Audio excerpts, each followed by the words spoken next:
Hi everyone, my name is Nandi Deterville and I'm an immigration lawyer here at Deterville Law Office.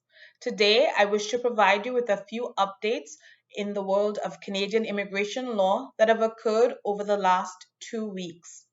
The first update is with respect to the eligibility for international students beginning their programs online and indeed from abroad.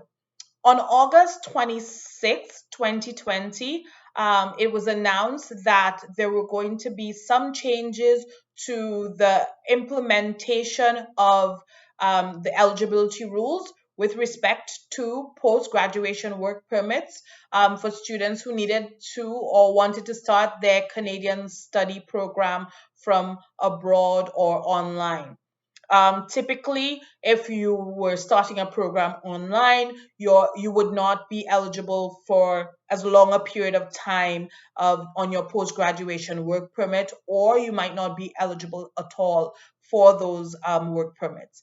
However, those changes now allow international students to study online from abroad until April 30th, 2021, with no time being deducted from the length of time of a future post graduation work permit, provided that at least 50% of their program of study is eventually completed in Canada. This is indeed great news for many international students who were either unable or unwilling to travel to Canada during the midst of this pandemic. And now that gives them certainly more options as to how they wish to complete their program and what their chances are for receiving a post graduation work permit on successful completion of that program of study. The second update is with respect to the express entry draw number 162, which occurred on September 2nd, 2020.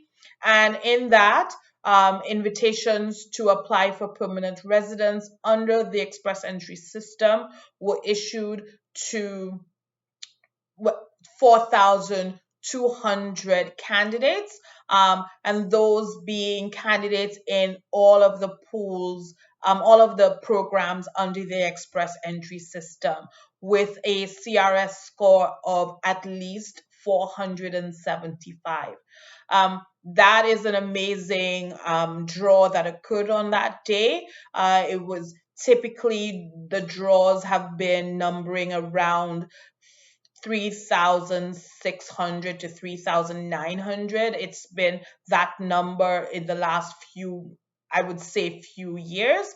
But that spike in the number of 4,200 is certainly great news, as well as the fact that it was open to all candidates in the pool and not just, as has been seen in recent months, simply the Canadian Experience class and the provincial nominee class. So this round included Federal Skilled Worker Program class as well as the Federal Skilled Trades class.